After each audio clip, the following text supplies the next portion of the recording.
Hello, and welcome to another episode of Something Something Chat Show with Tom Jr. Jackson Presents.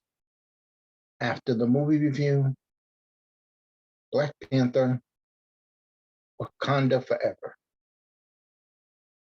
And I want to just say, please like, comment, subscribe, hit that notification button. Lets me know and YouTube know that you care and brings us up in the ratings. And while you're at it, check out in the description boxes in the description down below for the two channels I'd like you to check out if you possibly could. Geek Singularity and Positive Fandom. Both are friends of this channel, and I am not a paid show for either of them.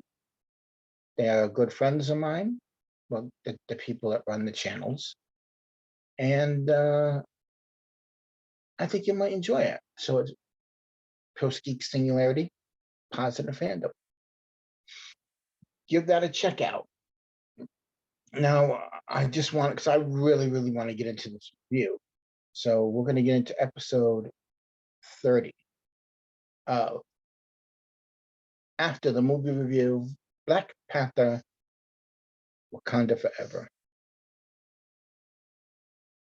So, excuse me. So, how can I put this? I was a fan of the first Black Panther film. Loved it. Loved Black Panther since I first saw him in Civil War. And through Civil War into Black Panther into Endgame and Infinity War. And of course,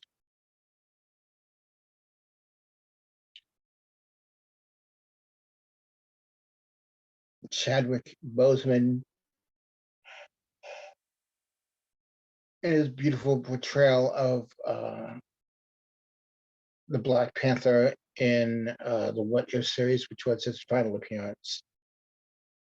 Now, initially, Chadwick Boseman signed up for five picture deal with Marvel Studios back in 2014. So had he done this film, this would have been his fifth and final collaboration. I mean, not collaboration, but contractual appearance in live action as the Black Panther. And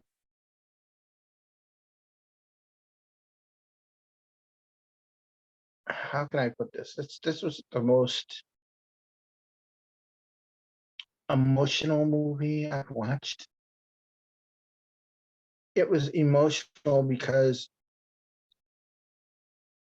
and don't get me wrong, you can feel Chadwick Boseman's presence throughout this film, just throughout it.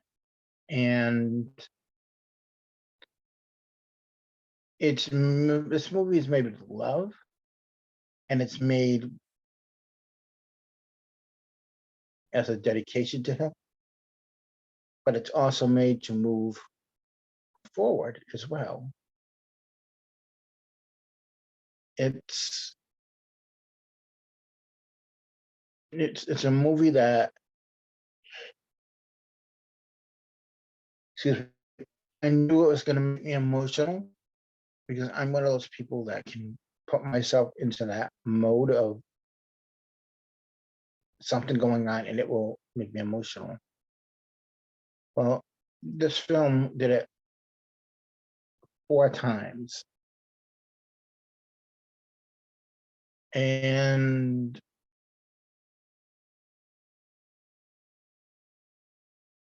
I had to say that Ryan Coogler, um, did such a beautiful job with this film.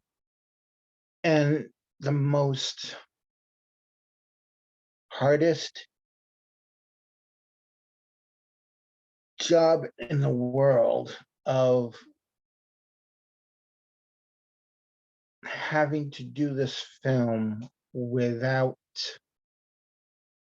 his main star and his friend, and you can tell that this film, I mean, literally, you can tell with the love and the respect that not only the director had, but the cast had as well for Chadwick Boseman, and it shows in this film.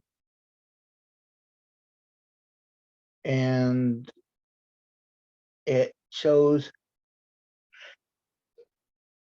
that, excuse me, off screen, Black Panther, and then this is a little bit of a spoiler. Black Panther does die off screen of an undisclosed illness. And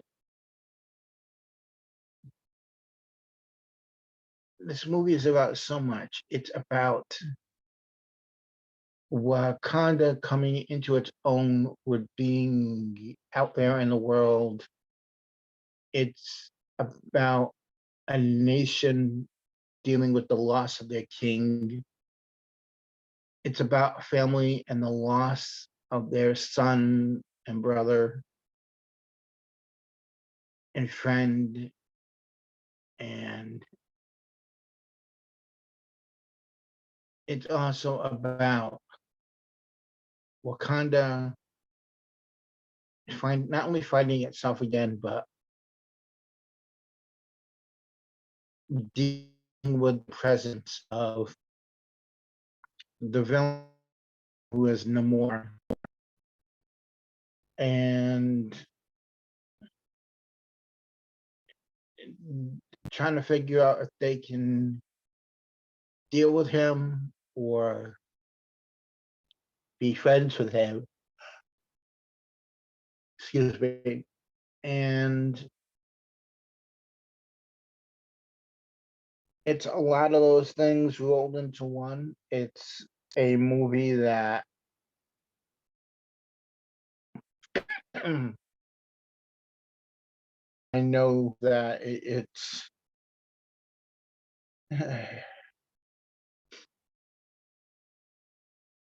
that must have been so difficult to make.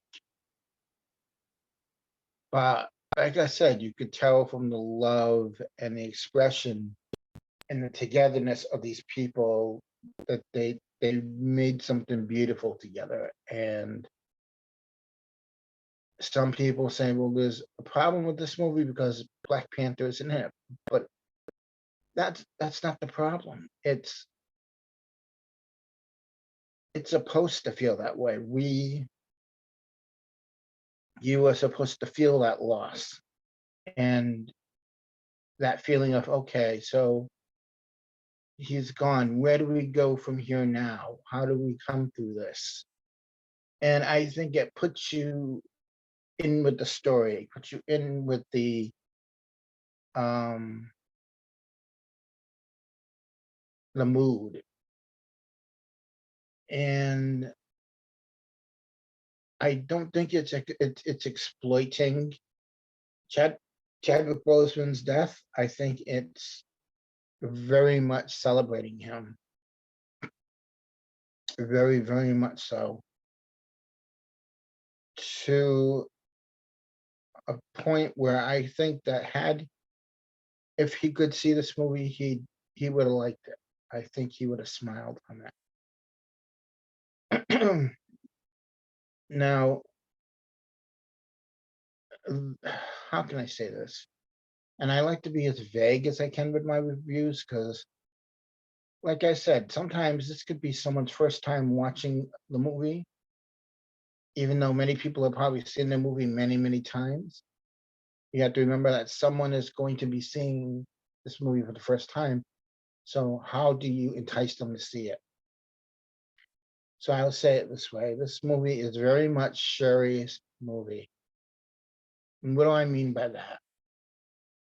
Shuri, who is the scientist, she is everything to Wakanda.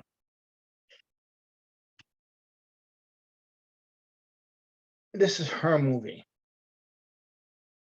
and she is at the beginning trying to do whatever she can to save her brother. He had asked her to find a way to help her, and she does not come through in time. And you see her go through this guilt. And watching this movie, something came into mind where throughout Endgame and into Love and Thunder, you watch Thor's um, Thor's behavior, and he's not turned into a buffoon or a moron or anything like that. What it is that Thor is very much grieving for what happened to him, and he's choosing not to deal with it in such a way that he's acting foolish. And it just hit me today watching this movie. That's what he was doing. That is his version of trying to get through thing that happened about Infinity War and Endgame, and I think even Ragnarok as well. I think it's about Thor trying to get over the fact that his father's gone, his mother's gone, and now his brother's gone. And I think, in a way, his the way he dealt with grief was done in his own way, but it was very foolish, very I can handle this, I got this, I don't need to deal with this. I'm fine. I don't need to talk about this. Whereas Shuri held on to that guilt, onto her grief, and didn't want to do it. But yet she, in some ways, was trying to tell people how she felt, but she couldn't and didn't know how to get those words out. And I think Thor was the same way. And I think really between these two films, and if you really look at it, people handle grief in their own way. Thor in his, Shuri in hers. And if you look at the way Shuri handles it, she is someone who is not prepared to face that her brother is gone and that she will never see him again. And to me, that is something that I think everybody can understand. You know, when someone dies, you don't want to acknowledge it. You know that person's gone, but in your heart, there's a piece of you that doesn't want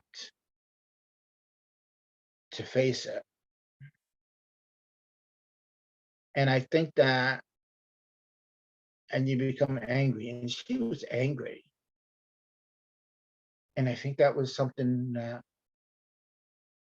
it's understandable, and it felt very real. And I think her feelings of anger and guilt and sadness and all that was kind of what maybe the cast went through, what the director went through in dealing with this. Because from what I hear, originally the story for the movie was going to be, had Chadwick lived, was Black Panther was going to be grieving about being gone for those 5 years and not being able to be there for his nation, be there for his family.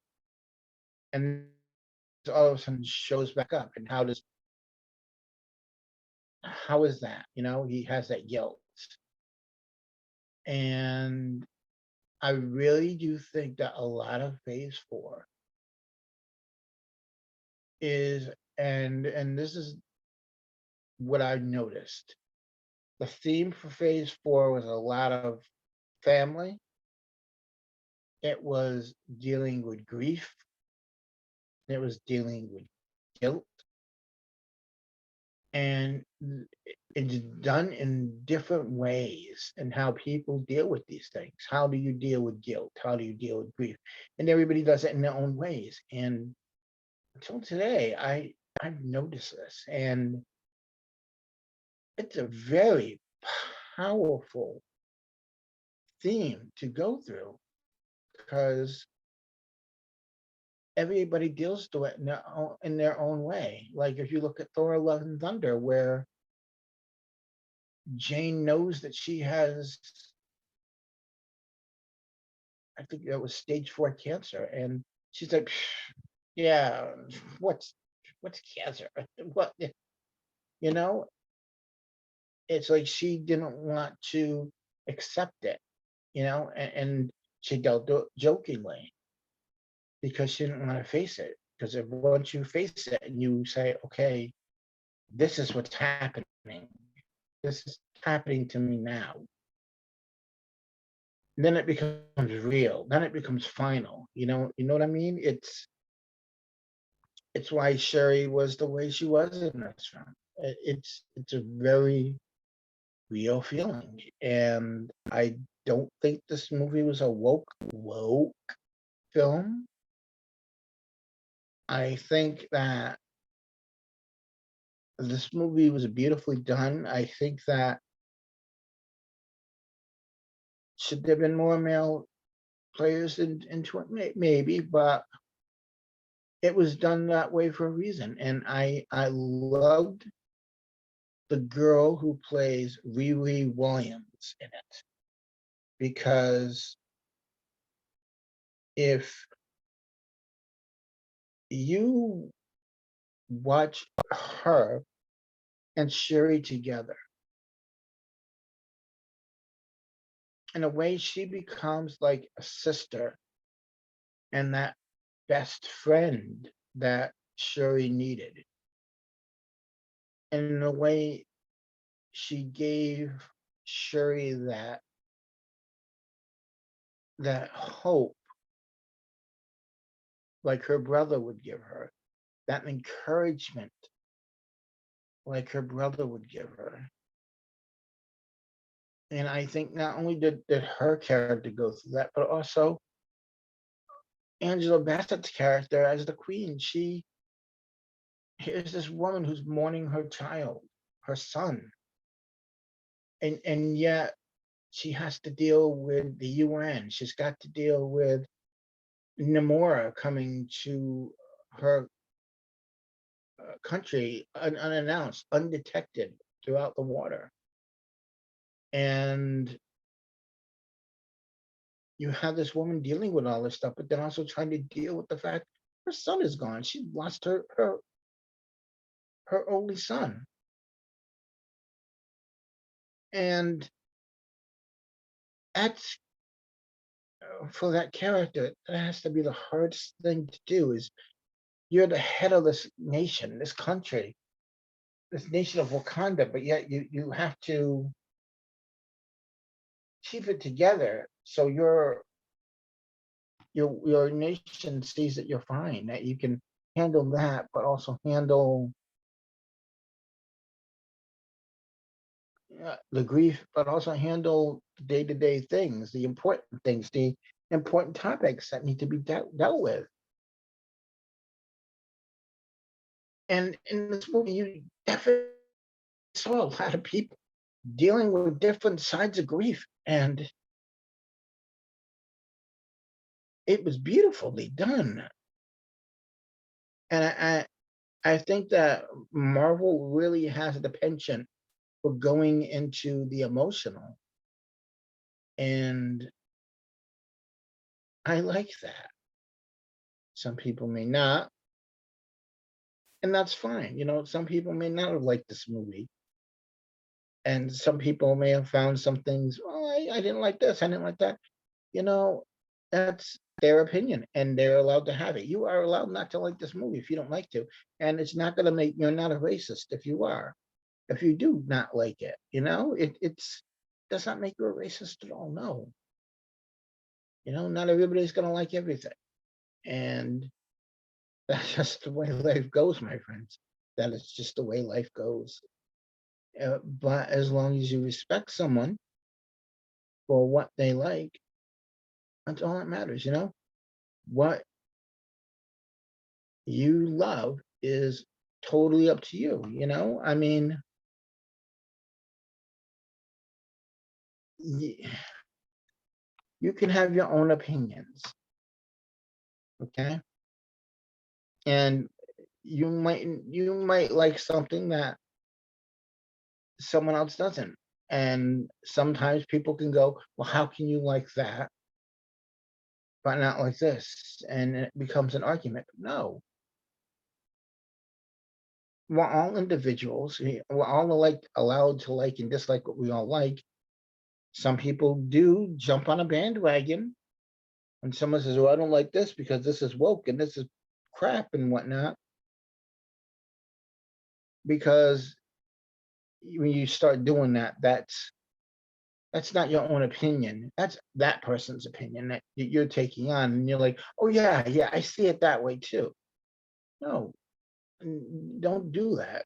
Have your own opinions on this. I'm sorry for the long pauses. I'm doing this without writing down notes. So Ryan Coogler nearly stepped back from this film and filmmaking after Chadwick Boseman's death. Almost considered completely stop making films. However, he took his final conversation with Chadwick into consideration and decided to make this movie. I mean, they had one whole, and I really would love to have read that script, that original script, and see how different it was. But Ryan Coogler, who wrote and directed this film, did the best he could. And that's all anybody can do. I mean, he lost his best friend. This cast and crew lost their friend, their hero, their mentor, not their mentor, but like their fellow actor, and he was like family to them. And you could really tell throughout Black Panther, they were all family. Throughout the original one. These people were very close. And if you listen to, I think her name is Letitia Wright. Is that her name? Oh, wait. Um,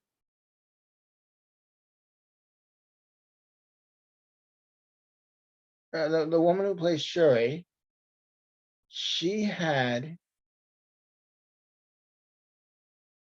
such a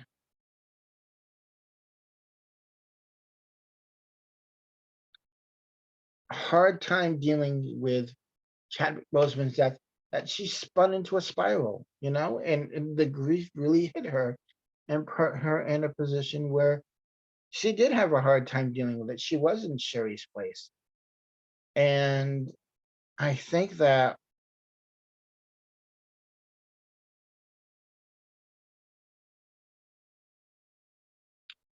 I think that she she did a wonderful job at holding it together. I mean, yes, she did have some problems and whatnot, but who doesn't?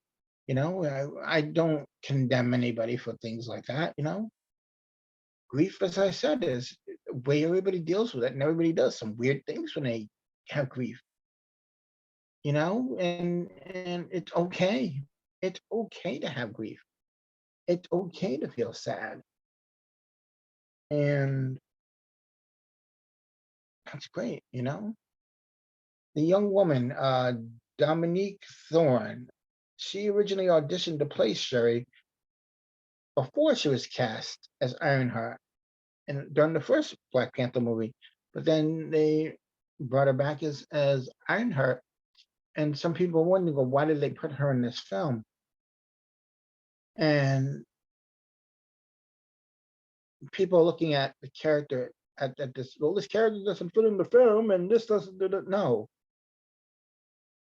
if you really watch the film, Riri Williams becomes that person that sort of says, "Hey, you can do this, Sherry. You,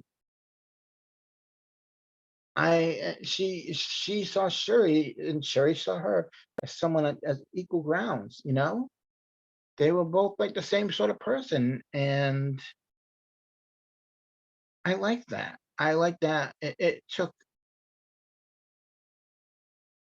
Riri to getting Sherry to a place where she knew she needed to be. And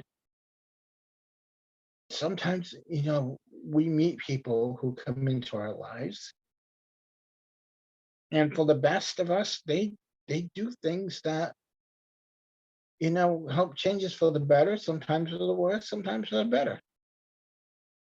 And I like that. I really like that.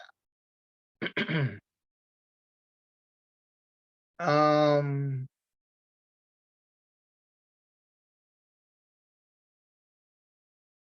let's see here. Now, if you look throughout the teaser trailer and throughout the funeral part of this films, they don't wear black. They all wear white. And I noticed this, instead of mourning, instead of being dour about it, these people celebrated it. They wear white. They celebrate. They honor the passing of their beloved leader, their beloved friend. And really, people look at death as a way of, it's sad, it's depressing, it's bad, but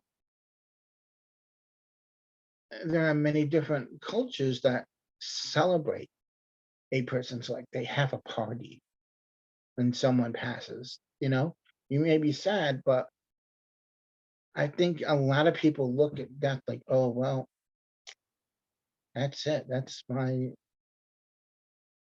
That's the way I see it. That's the way someone dies, and oh poor me, that person's gone. And they don't take out the time to realize, no, you respect, you honor, you celebrate that person being in this world, you celebrate that person being in your life, because that's how they would want it. It's not about you, it's about them. It's about them who is gone. And sometimes people make it about themselves. I should know I did that at one point too in my life. Made everything about me. um I have to say that Namor was beautifully done. And yes, he's a mutant, but in some ways,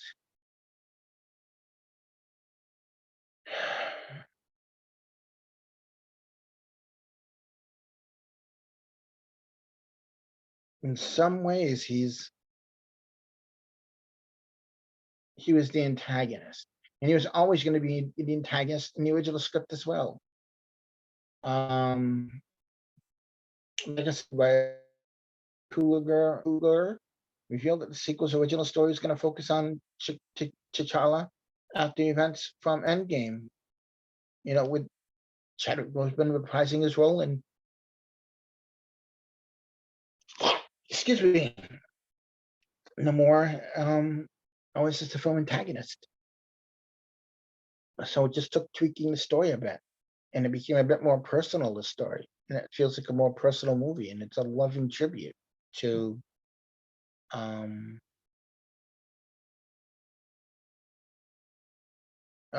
Chadwick Boseman. And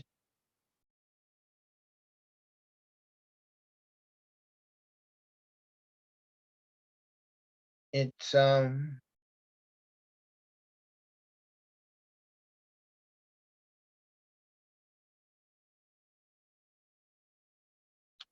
can I say this?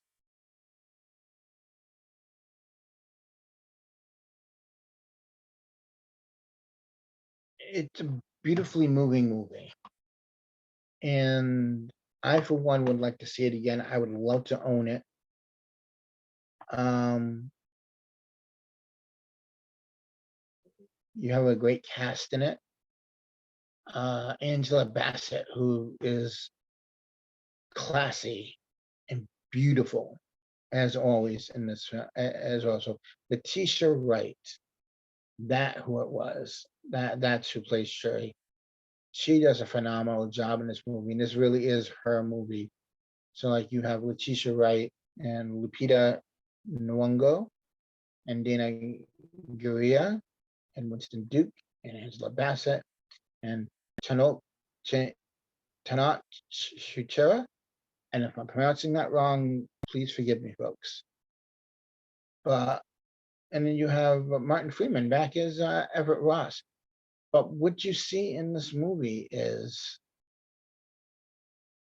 the love and the respect. And like I said, you see, and it really did. It took me by surprise of seeing that level of grief that Sherry went through, and then what Thor went through, and how differently these two characters portrayed their grief and their regrets and all that stuff. Everybody has a different road to grief. Like I said before, Thor chose not to handle it. He thought he was handling it, but he couldn't. And whereas um, Shuri thought she was handling it, and it just built up the anger in her, whereas Thor chose to ignore it. And he was like, "Oh, okay, yeah, oh well, yeah, I got this, and I'm fine, I'm fine." And he wasn't. And it made me see Thor: Love and Thunder do it a totally different way. It made me see Phase Four as the theming being family and grief and family grief, and I forgot what the other thing was, but togetherness, acceptedness. It's about, can you come through this? Can you change through this? Can you be the better person through this? And I never thought I'd see those two connections. Now, a lot of people may not agree with me on it, and that's their right. Everybody has a right to do that. But I highly recommend this movie. This movie has some great action scenes. This movie has four different scenes that made me almost want to burst out crying because they were so beautifully done and so emotional, but lovingly done so and rightly done so and in a perfect way. And there was some humor in this, and there was some drama in this, and there was some emotion in this and action in this. I liked this movie a lot. I didn't see anything wrong with it. I didn't find it slow. And the movie comes in at like 100 and no, it comes in at 2 hours and 42 minutes, almost 3 hours long. And it did not feel that way, my friends. It did not feel that way at all. It just went. It slowly, it it flew by. And I agree with my friend Robert Burnett, who says I could have watched another hour of this movie, and I really could have. They could have done a good 3 to 4 hour movie of this, and I'm sure there's a longer version of this. But what we see is what we get. It's what we get, and this movie is lovingly dedicated to Chadwick Boseman. It's done in his memory, and you can feel his presence throughout the movie. Even though he is not there, you're like, well, how come there's no Black Panther in this movie? Where's Black Panther? It's not about having that character there. It's about Shuri's journey to doing what she needs to do right. It's about Wakanda. It's about grieving. It's about finding yourself again. This is a heavy, heavy themes in this movie, but done in such a beautiful way. And if I could meet Ryan Coogler, I would have this conversation with him and talk to him about these themes and what how difficult was it to write these things and to actually execute them and to bring them out. And I'm sure, without a doubt, that first screening of this movie must have been not only beautiful but heartbreaking for all of them to watch. And but it's something they can all be proud of, really, very much. And it's a beautiful tribute to him. And some people go, well, they recast so and so after so and so that and whatnot. Well, the reason that Chikala wasn't recast is, you know, Ryan Coogler sat down with probably um, the Kevin Feige and Marvel and uh, Chadwick Boseman's widow and the cast and said, "Look, do we do this or do we recast?" And ultimately, he wanted to do this as a tribute to his friend. He didn't feel right recasting the role, and I'll tell you this, it works out pretty good because by not recasting the role, now you ask yourself, okay, then who will pick up that mantle of Black Panther in future runs to come? You know, it is one of those things where you just don't know what's going to happen. And that's okay because that's just like life. We don't know where things are going to go from A to Z. You know, how do you get from A? You got A and Z, but what happens in the middle? How do you get to Z? I really enjoyed this movie. I really enjoyed the Riri Williams arc, and now I can't wait to see the Ironheart show and how that is going to turn out as well. I really hope there's a Black Panther 3. I think it might have been reports that they're in discussions to maybe do it, and if there is, where's it going to go? Who's it going to be? And will it be Shuri? Will it be someone else? You don't know. And I'm okay with that. And I think there are a lot of people that are okay with that. And there are some people that are not. And that's okay too. You know, some people go, well, Tom, you're in the negative. You're in the middle. You don't give too much away. You're this. And I'm like, no, I always look at it as you never want to give too much away because then no one's going to want to watch the movie. You want to just give just enough of a review. You want to say just enough so that someone goes, oh, yeah, I want to see that. Or, okay, I like your explanation, you know? And I mean, I went and saw this today at 12:30. I got out around 3. And right now, at the time of this recording, it is about 9. So it's about 6 hours afterwards, I would say. And I've had the time to stew over and think about this film. And I loved this film. I adore this film, and I want to see it again because you're just focusing on this, and this. You know, it's a big Marvel movie, but now if you go a second time and see it, you're not looking at going at okay, I know there's this. Second time you go, you can just watch it for the story itself and not the spectacle of the film. And that's pretty cool. So, in conclusion to this long-winded, almost 40-minute review, go see Black Panther 2. Make up your own mind. Do you like it? Do you not like it? And it's okay if you don't like it. I'm not gonna judge you. I don't judge people that much. I mean, I really enjoyed all the characters in it. I loved it. And I'm not a paid shell. God only knows I'm not being paid to do this. But that's okay. I do it because I love it. You know? This is a special movie. This is a very special movie.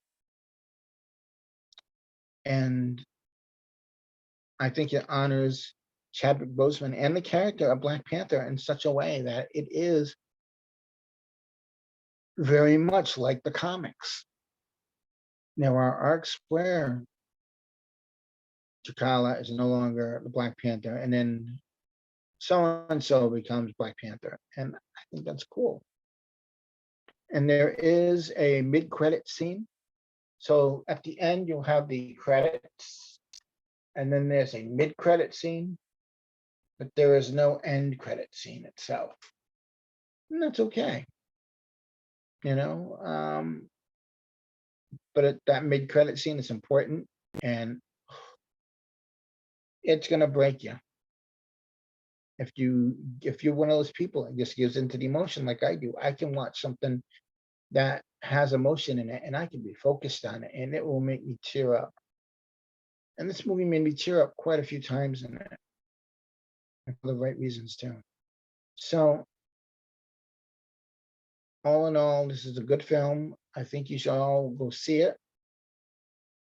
I would like to thank you all for watching. I'd like to thank Robert Meyer Burnett, a good friend of the channel, and also um, RM, who has her own show on the Post Geek Singularity channel called Ladies of the PGS, where from time to time she does the show solo, or she'll have Lorena Williams.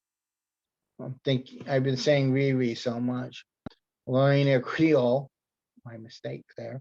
Lorena Creole as a co-host, and they discuss everything from pop culture to Star Wars to sex and film and whatnot, to horror, sci-fi. And it's a good show, and it's on every Monday at 6 p.m. Eastern, 3 p.m. Pacific, and then on Positive Fandom, RM's channel, every Sunday morning, 10:30 a.m. Eastern, 7:30 a.m. Pacific. She has a show called Sunday Brunch Live, where if you come, it's live. I moderate her channel, not only her channel, but Robert Meyer Burnett's channel as well.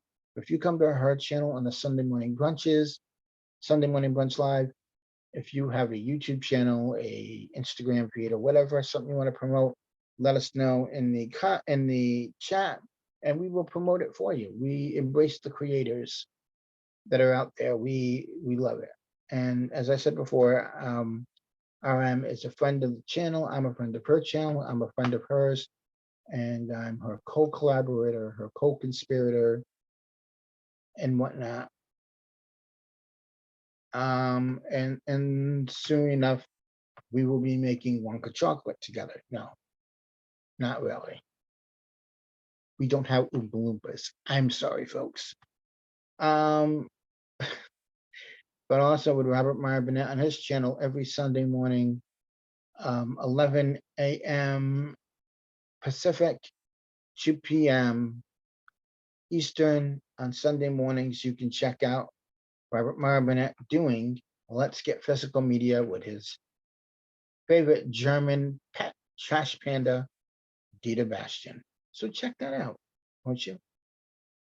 This is a good show. It's a fun show, and it's live as well. Well, thank you all for watching. I'm sorry this took so long, but as I said before, I didn't do this with any notes. I just did what came from the heart, and I've been thinking about it. And I want to thank you all for watching. So please remember, wherever you go, whoever you are, wherever you may be, there you are. Wherever you go, there you are, my friends. And as always, we are all goof people. We're not perfect. We all make mistakes. And I want to thank you all. Come back next time. This has been After the Movie, episode 30, Black Panther, Wakanda Wife. After the movie review, episode 30, Black Panther, Wakanda Forever. Please join us next time for our next film. And as always, folks, please remember, thank you and have a pleasant tomorrow. We are all goof people. Thanks for watching. Bye-bye.